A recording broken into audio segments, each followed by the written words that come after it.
नमस्कार दोस्तों, स्वागत करते हैं आपके अपने YouTube channel tricky math bye click on mind academy में। तो दोस्तों, आज आपके सामने जय महाकाल कॉन्सेप्ट लेकर आए हैं। तो सारे बच्चे एक बार जय महाकाल बोल दीजिएगा। क्वेश्चन देखिए दोस्तों, किस तरह से सेकंडों के अंदर निकलेंगे। तो सबसे पहला क्वेश्चन देखिए, 1/√3 प्लस √2। तो आपने इस क्वेश्चन का रैशनलाइजेशन करना है। याद रखिएगा, जब भी डिनोमिनेटर हमारा अनरूट के अंदर आ जाता है तो वहां से उसको खत्म करने के लिए हम क्या करते हैं, हर का परिमेयकरण करते हैं। तो कैसे होगा दोस्तों, देखिए ट्रिक के माध्यम से बिल्कुल सेकंडों के अंदर। तो आपने क्या करना है, इस पूरे के पूरे हर को उठाकर ऊपर लिख देना है। क्या किया, इस पूरे के पूरे हर को उठाकर ऊपर लिख देना है। और याद रखिएगा, साइन चेंज करके लिखना है। अगर यहां पर प्लस है तो माइनस कीजिए, माइनस है तो प्लस कीजिए। मैंने क्या किया, √3 प्लस √2 प्लस था तो माइनस करके ऊपर आंसर में लिख दिया। उसके बाद नीचे क्या करना है, इस अंदर वाले में से अंदर वाले को आपने माइनस कर देना है। तो 3 में से 2, याद रखिएगा, चाहे यहां पर प्लस हो चाहे माइनस हो, आपने क्या करना है, माइनस करना है। तो 3 में से 2 गए 1, तो ये आपका क्या आ चुका है, आंसर आ चुका है। तो सेकंड क्वेश्चन देखिए, आप खुद भी कर सकते हो। क्या करोगे, इसका साइन चेंज करके ऊपर लिख दीजिए और 3 में से 2 माइनस ही करना है, चाहे प्लस है चाहे माइनस है। तो 3 में से 2 गया 1। ये लो दोस्तों, सेकंड क्वेश्चन आ गया। थर्ड क्वेश्चन देखिए, सेम वही, √7 माइनस √3, साइन चेंज कर दीजिए। अब देखिए 7 में से जब 3 को माइनस करेंगे तो क्या मिला, 7 में से 3 गया तो क्या बचा, 4। ये लो दोस्तों, थर्ड क्वेश्चन का आंसर आ चुका है। क्वेश्चन देखिए, क्या करोगे, √7 प्लस √3 और 7 में से 3 4। ये लो दोस्तों, फोर्थ क्वेश्चन का आंसर आ चुका है। क्वेश्चन फिफ्थ देखिए, नीचे भी √ और ऊपर भी √ तो याद रखिएगा क्या किया, 7 और 3 इन अंदर वाले नंबर को ले लीजिएगा। क्या है, 7 और 3, एक बार इनको जोड़ दीजिए, 7 में 3 10। उसके बाद साइन, यहां साइन देखना है ऊपर, अगर प्लस है तो यहां प्लस लगाइए, माइनस है तो माइनस लगाइए। उसके बाद 2 लगाइए और √ लगाइए। फिर जिनको जोड़ा 7 और 3 की मल्टीप्लाई कर दीजिए 21, और नीचे 7 और 3 अंतर कर दीजिए 4। तो ये लो दोस्तों, आपका क्या आ चुका है, आंसर आ चुका है। तो यहां से आप कॉमन निकाल लीजिएगा, 10 और 2 में से अगर 2 कॉमन निकालते हैं तो 5 × 21/4, इसको इससे कैंसिल कर दीजिएगा तो 5 प्लस √21/2, ये आपका क्या आ जाएगा, आंसर आ जाएगा। तो देखिए दोस्तों, हमने कितने सेकंडों के अकॉर्डिंग इन क्वेश्चनों को सॉल्व किया। तो ये था दोस्तों आज का हमारा जय महाकाल कॉन्सेप्ट। तो महाकाल की मेहर से हमने क्या किया, सेकंडों के अंदर ये सारे के सारे क्वेश्चन क्या कर दिए हैं, सॉल्व कर दिए हैं। तो आइए दोस्तों और देखते हैं क्वेश्चन।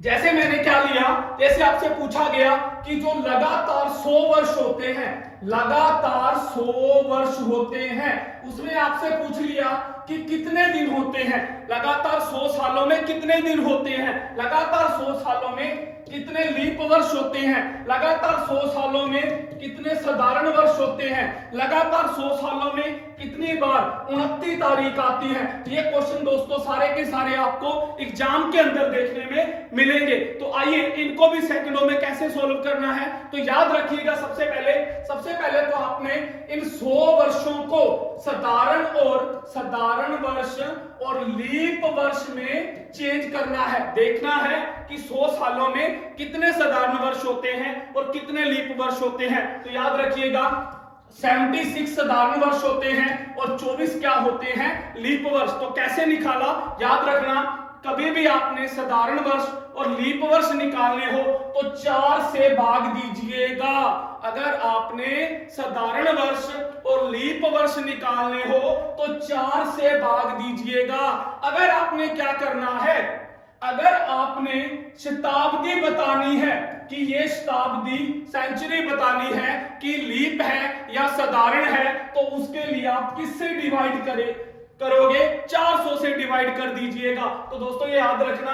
अब आप सोचोगे कि जब मैं 100 को 4 से भाग देता हूं तो मुझे क्या मिलता है, यानी कि 25 मिलता है। तो आपने क्या लिखा, लीप वर्ष कितने लिखे, 24। तो 25 क्यों नहीं लिखे? तो यहां पर याद करिएगा कि जो 100वां वर्ष है ये दोस्तों शताब्दी है। 100 सालों का क्या बनता है, शताब्दी बनती है। तो इसलिए याद रखिएगा हमेशा आपने 99 से डिवाइड करना है, 99 से। तो 99 से जब भाग दोगे तो आपको क्या मिलेगा, 24। तो क्या सीखा कि 100 सालों में 76 साधारण वर्ष होते हैं और 24 क्या होते हैं, लीप वर्ष होते हैं। तो दोस्तों अब देखिएगा, महाकाल की कृपा से यही क्वेश्चन आपको सेकंडों में निकाल कर दिखाते हैं। तो क्या पूछा गया है कि 100 सालों में कितने दिन होते हैं? तो अब आपको पता होगा दोस्तों, जो साधारण वर्ष होता है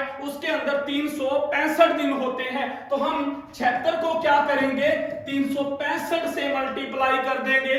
और लीप वर्ष में कितने दिन होते हैं, 366। तो हम 24 को क्या करेंगे, 366 से मल्टीप्लाई कर देंगे और इन दोनों को क्या करेंगे, जोड़ देंगे। तो हमें क्या मिल जाएगा, 100 वर्षों में कितने दिन होते हैं वो हम निकाल पाएंगे। तो उसके बाद अगर पूछा जाए ये लीप वर्ष, तो हमने निकाल ही लिए 24। साधारण वर्ष कितने होते हैं, 76। अब पूछा गया है, एग्जाम के अंदर क्वेश्चन आता है कि 100 सालों में 29 तारीख कितनी बार आती है। तो सीखने वाला क्वेश्चन है दोस्तों, ध्यान दीजिएगा कि 100 सालों में जो 29 तारीख है वो कितनी बार आती है, तो उसका जिक्र करेंगे।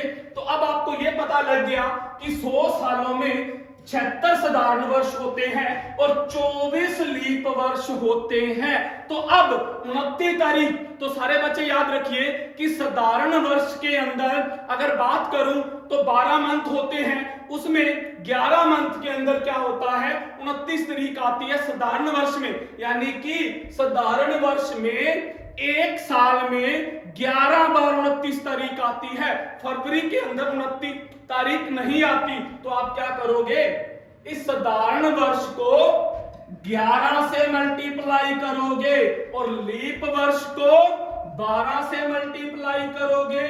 क्यों? क्योंकि लीप वर्ष के अंदर 29 फरवरी आती है। तो आप इनको जोड़ दीजिएगा तो आपका क्या आ जाएगा, आंसर आ जाएगा। तो ये दोस्तों हमने सीखा कि किस तरह से आप सेकंडों में, इसके लिए आपको कॉन्सेप्ट सीखना पड़ेगा।